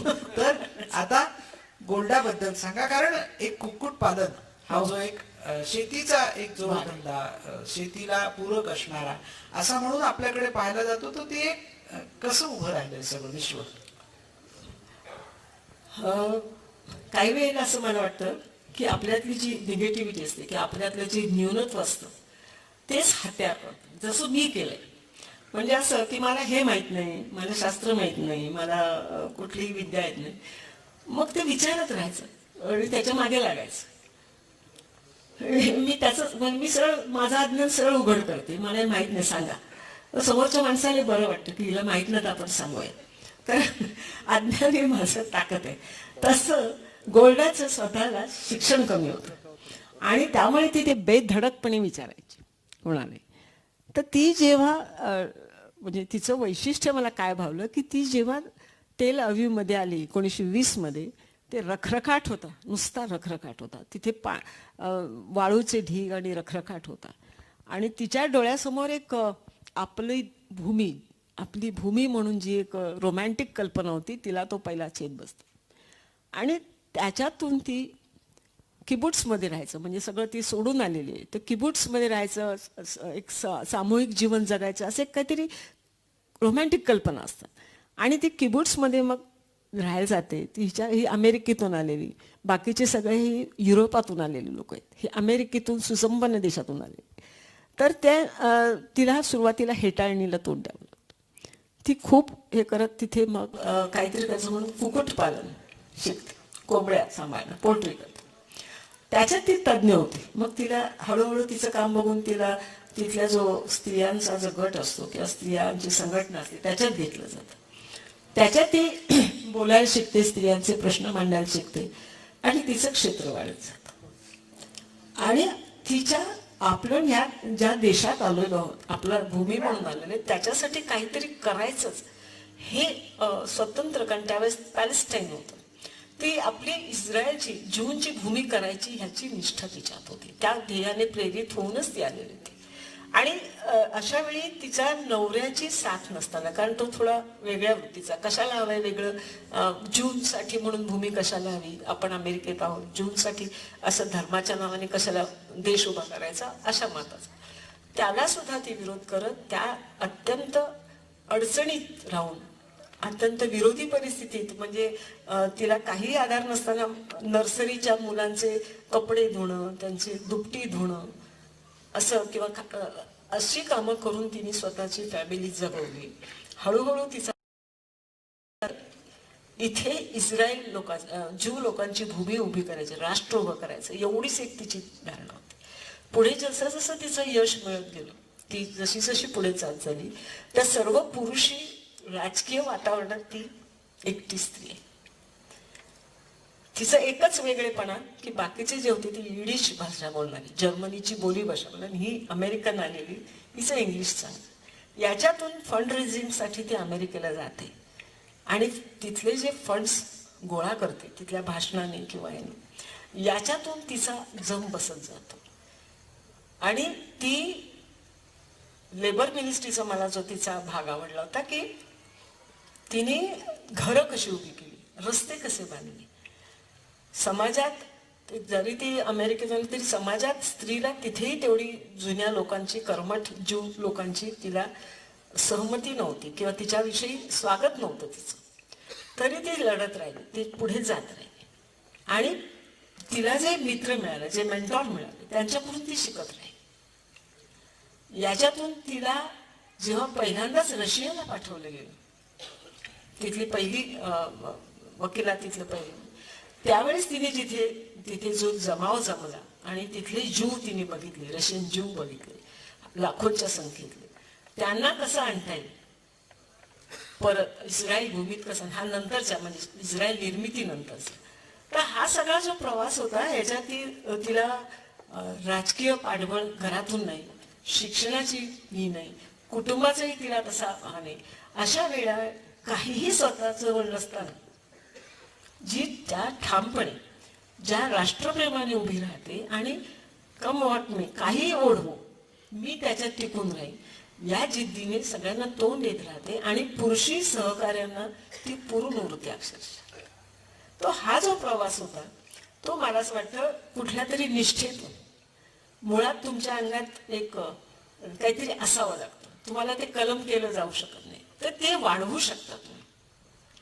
तसं तिने स्वतःतली जी आंतरिक इच्छा होती ती शिकत शिकत शिकत, म्हणजे तिला नोट्स घ्यायला सुद्धा आवडायचे नाहीत, वाचायला पण आवडायचं नाही, कारण तिला शिक्षण, ती सगळ्या समोरच्याला बोलायला, तू आधी मला सांग, तू मला हे सगळं सांग तर मी ते वापरेन, पटलं तर हो म्हणेन. त्याच्यात त्यामुळे काही दोषही आले तिच्यात. पण त्या काळात इस्रायल उभं करताना या बाईने जी विलक्षण धडाडी दाखवली, ही आता आम्ही त्यांची तुलना इंदिरा गांधी, मार्गारेट थॅचर किंवा बंदर नाईकेबरोबर करतो, पण ती अजिबात चुकीची. इंदिरा गांधींना आजोबांपासूनचा वारसा होता, बंदर नाईकेला पतीचा होता, मार्गारेट थॅचर मुळातल्या वेगळ्या घरातून आली. ही एक सामान्य कुक्कुटपालन करणारी स्त्री, ही जी प्राईम मिनिस्टर होते, हा जो प्रवास आहे त्याच्याही पलीकडे तिने ज्या पद्धतीने शेवटचं युद्ध हाताळले एका स्त्रीने, सिव्हिलियन स्त्रीने, की ज्या काळात मोशे दायानला आम्ही धडाडीचा झुंजार म्हणतो, 3 वेळा राजीनामा ठेवलेला आहे की मला माफ कर, मी बाजूला. त्यावेळेस तिने सगळी जबाबदारी स्वतःवर घेऊन ज्या पद्धतीने इस्रायलचं उभारणी केली आणि सगळ्यात शेवटी तिची 86% लोकप्रियता शून्यावर येते, कारण एकाच दिवसात 2,500 इस्रायली मारले जातात आणि छोट्या इस्रायलला ते खूप मोठं धक्का असतो आणि ती त्या पंतप्रधान पदाच्या ह्याच्यावरून पाय उतारवते. तर हा मला एका स्त्रीच्या आयुष्यात कुठलीही बॅकग्राऊंड नसताना स्वकष्टार्जित स्वनिर्मित असं ती एक आयुष्य जगली. तर मला इस्रायलची राष्ट्रनीती काय आहे, त्यांचं राजकारण काय आहे, डावं आहे का उजवं आहे, ह्याच्याशी मला नव्हतं. ती एक बाई जिला आज आम्ही स्त्रीवादी म्हणून ती स्वतःला स्त्रीवादी म्हणत नाही, तर स्त्रीवादाचा एक तो खणखणीत आदर्श हा मला. आणि मी पुन्हा लिहिण्याचं हे होतं की ज्या वयात मी लिहिलं त्या वयात ती, मी थकले म्हणत होते, त्या वयात ती योम किपूर हे अतिशय मोठं युद्ध लढलेली आहे आणि तिने कुठलीही राजकीय किंवा हे ब्रिडिंगमध्ये तिच्या नसताना ती निक्सन, केनेडी किंवा हेनरी किसिंजर अशासारख्या ज्यांना खऱ्या अर्थाने दादा लोक म्हणून राजकारणातले, किंवा for that matter de Gaulle, अशा लोकांना जिने हाताळलं राजकीयदृष्ट्या किंवा हे केलं, तो मला तिचा एक विलक्षण हा वाटला की मी भारावण्यापेक्षा मी दबून गेले की काय व्यक्तिमत्व असू शकतं. तर तुमचा मूळ प्रश्न काय होता तर मी विसरले. हाच होता की हा नेमका प्रवास ते ऐकायचं होतं. मुद्दा आपण शेवटाकडे येतो आहोत हा आहे की बराच वेळ झालाय. भगीरथाचे वारसवर पण बोलण्यासारखं आहे. त्यानंतर साहित्य हे मूल्य डोळ्यासमोर ठेवून ताईंची चरित्र हा देखील एक स्वतंत्र अभ्यासाचा विषय आहे, बोलण्याचा विषय आहे की वाङ्मयीन आजपर्यंतच्या इतिहासामध्ये, वाङ्मयीन परिप्रेक्ष्यामध्ये वीणा गवाणकर यांची चरित्र कुठे आहेत आणि ती काय सांगतायत हा देखील एक स्वतंत्र विषय आहे. त्यानंतर तुमची भाषा हा थोडा ओझरता उल्लेख मगाशी येऊन गेला की तुमच्या अभ्यासातून तो आला, पण भाषिक अभ्यास म्हणून देखील ताईंचा एक वेगळा विचार करावा लागतो मराठी साहित्याच्या अभ्यासकाला. हे सगळं डोळ्यासमोर ठेवून मला शेवटचा प्रश्न विचारायचा आहे तो असा की जीवन संघर्ष नावाची जी गोष्ट असते ती या सगळ्यांच्या जीवनामध्ये एक सूत्र म्हणून आपल्याला दिसते. मग तो सर्पतज्ञ असो, सर्पाविषयीचं संशोधन करणारा असो, किंवा सालीम अलींसारखा असो, किंवा कृषी तज्ज्ञ असो, यांच्यामध्ये प्रत्येकात एक जीवन संघर्ष आहे आणि या संघर्षातून ही माणसं कधीही मागे हटलेली नाहीत. तुम्ही एक सुंदर शब्द वापरला तो म्हणजे निष्ठा. त्याच्यावर निष्ठा ठेवून ही चालत राहिली, कायम चालत राहिली. त्याची आज म्हणजे ती प्रत्येक काळात गरजच असते, पण आज त्याची जी गरज आहे आणि ग्रामीण भागामध्ये आपण बसलेलो आहोत, इथली माणसं शहरी चकचकीतपणापेक्षा अधिक स्वच्छ आणि लखलखीत असतात. तर त्याबद्दल त्या निष्ठा या माणसांच्या सगळ्याच याच्यातून कसे दिसतात हा समारोप तुम्ही करावा अशी मी विनंती करतो. निष्ठेच्या आधी नुसती ती कुठलं तरी एक काम करायची अशी नुसती निष्ठा नाही. थोडंसं बघा, म्हणजे मी मांडते तुम्हाला कसं वाटतं. खलील जिब्रानचं एक वाक्य आहे की तुमच्या जगण्याला प्रयोजन हवं, प्रयोजनाला अभ्यासाची जोड हवी, अभ्यासाचा व्यासंग व्हायला हवा आणि तुम्हाला ज्या समाजासाठी त्याची कृती करायची त्या अभ्यासाची, त्याच्याविषयी तुम्हाला आत्मीयता किंवा प्रेम हवं. तर हे सूत्र जर तुम्ही बघितलं तर हे लोक जे आहेत यांच्यासमोर हा एक नुसतंच कुठलं तरी वाटलं म्हणून केलं नाही, त्यांचा त्याच्यामागे अभ्यास आहे. 40-40, 50-50 वर्षाचा व्यासंग आहे आणि त्यांनी कृती करताना त्या ज्यांच्यासाठी केली त्यांच्याविषयीची आस्था आहे. कोणीही घ्या तुम्ही, कुठलंही हे कॅरेक्टर घेतलं तर तुमच्या लक्षात येईल की तो सालीम अली असो, त्यांनी जरी प्राण्यांच्यावरती किती व्यासंग आहे त्यांचा, केवढा त्यांचा अभ्यास आहे आणि त्या अभ्यासातून किंवा व्यासंगातून ती निष्ठा निर्माण होते. तो आत्मविश्वास असतो की मी जे करतोय ते बरोबर आहे. हा जो आत्मविश्वास निर्माण व्हायला लागतो हा तुम्हाला आजूबाजूचे रिझल्ट्स देत असतात.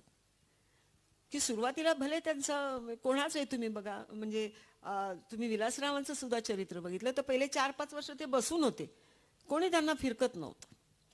ते म्हणायचे लोकांनी मी लोकांनी येऊन प्रिचिंग करणार नाही, मी जाऊन जाऊन सांगणार नाही, लोकांनी माझ्याकडे येऊ देत गरज असेल तर.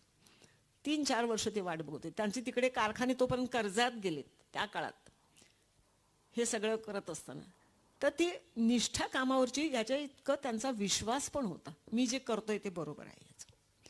ह्या विश्वासाला अभ्यासाची जोड होती. नुसतंच ते ह्याच्यावरती पाणी ओतत राहा किंवा तुळशी टाकत राहा म्हणजे आपोआप होईल असं अभ्यास होता. तो अभ्यास सुद्धा त्याचा पुढे काहीतरी होणार आहे या दृष्टीने अभ्यास. कुठलंही तुम्ही कॅरेक्टर मी निवडलेलं कुठलंही तुम्ही घेतलं की हेच दिसेल तुम्हाला. ती निष्ठा आहे, त्याच्या मागे आत्मविश्वास आहे आणि त्या आत्मविश्वासाला अभ्यासाची जोड आहे. आणि आता तुम्ही न विचारलेल्या एक प्रश्नाचं मला असं सांगावंसं वाटतं की जेव्हा आपल्याकडे अनेक कादंबऱ्या लिहिल्या जातात, अनेक नाटकं लिहिली जातात, आम्ही म्हणतो साहित्य हे समाजाचा आरसा आहे. मग ह्या व्यक्ती त्या आरशात का कधी दिसत नाहीत? जर हे समाजातले घटक आहेत, ते समाजाचे घटक साहित्यात यायला हवेत, तर साहित्यात यांच्यावर कादंबऱ्या का नाहीत? यांच्यावर सिनेमा, आता हे बायोपिक फक्त खेळावरती निघतायत. अशा शास्त्रज्ञांचंही आमच्या मुलांना का दिसत नाही? मग हे जे तुम्ही सांगता आहात हे तुमचं माझं जीवन बदलण्यासाठी आउट ऑफ बॉक्स जाऊन केलेली कामं आहेत या लोकांनी. यांना कोणी अमुक एक कमिशन वर्क किंवा तू इतकं केलंस की तुला इतकं फायदा होणार आहे हे सांगितलेलं नाही. आणि हे कोणी निराश होऊन गेलेली नाहीत. म्हणजे त्या लीज माइटनर जिचा तुम्ही उल्लेख केला नाही, 15 वेळा नोबेलसाठी तिचा नामांकन झालेलं तिला मिळालेलं नाहीये. तरीही सुद्धा ती न थकता न माघार घेता ती शेवटपर्यंत काम करत राहते. तिला मोठी मोठी प्रलोभन येतात काम करण्यासाठी. ती म्हणते मी असलं करणार नाही. हे कुठून येतं? हा जो आत्मविश्वास आहे की मी केलं, तो कामावरची निष्ठा आहेच, विज्ञान निष्ठा तर आहेच, पण अभ्यासाची प्रचंड जोड आहे त्याला. आणि तो अभ्यास मला नेहमी भुरळ घालतो. अभ्यासापासून सुरू झालेला ताईंचा परिचय त्यांनी पुन्हा मुलाखतीची सांगता अभ्यास या शब्दापर्यंत आणून सोडली. म्हणजे एक वर्तुळ इथं त्यांनी पूर्ण केलेलं आहे. मला असं वाटतं रामदासांच्या अभ्यासापासून सुरुवात झाली. मला आता तुकोबांच्या 2 ओळी सांगण्याचा मोह होतो. तुटो हे शरीर, फुटो हे मस्तक, परी कीर्तन रंग सोडू नये. आणि हे कीर्तन रंग म्हणजे अभ्यास आहे. हा सातत्यानं स्वतःला घासून पुसून स्वच्छ करत राहणं आणि आपल्या कामाकडे जाणं. ताईंचा अभ्यास या सगळ्याच्या निमित्तानं आपल्याला अनुभवता आला. ही मोठमोठी चरित्र आहेत. मला पूर्ण जाणीव आहे की फार टप्प्याटप्प्यानं उड्या मारत आपण इथपर्यंत हा सगळा प्रवास 1.5 तासात पूर्ण केलेला आहे. हे इतक्यात संपणारं नाही. एक कारभार घेऊन स्वतंत्र मुलाखत, एक गोल्डा घेऊन स्वतंत्र मुलाखत, एवढं त्यांच्याकडे सांगण्यासारखं आहे आणि आपल्यालाही ते घेण्यासारखं आहे. सांगता करताना श्रोते हो आपल्याला इतकंच सांगेन ताईंच्या निमित्तानं, झाड जेव्हा असते उंच, ही सगळी माणसं इतकी उंच आहेत. झाड जेव्हा असते उंच, मूळ तेव्हा असते खोल. झाड जेव्हा असते उंच, मूळ तेव्हा असते खोल. हे ताईंनाही लागू आहे. झाड जेव्हा असते उंच, कारण त्यांचा 30 वर्षाचा अभ्यास आहे. त्यांनी सांगितलं मी सातत्यानं वाचत होते. झाड जेव्हा असते उंच, मूळ तेव्हा असते खोल. पालवीसाठी हिरव्या कंच, पाषाणातून आणते ओल. मुळाविना झाड फोल, मुळावरती अवघा तोल. गाडून घेते भुईमध्ये, म्हणून त्याचे आगळे मोल.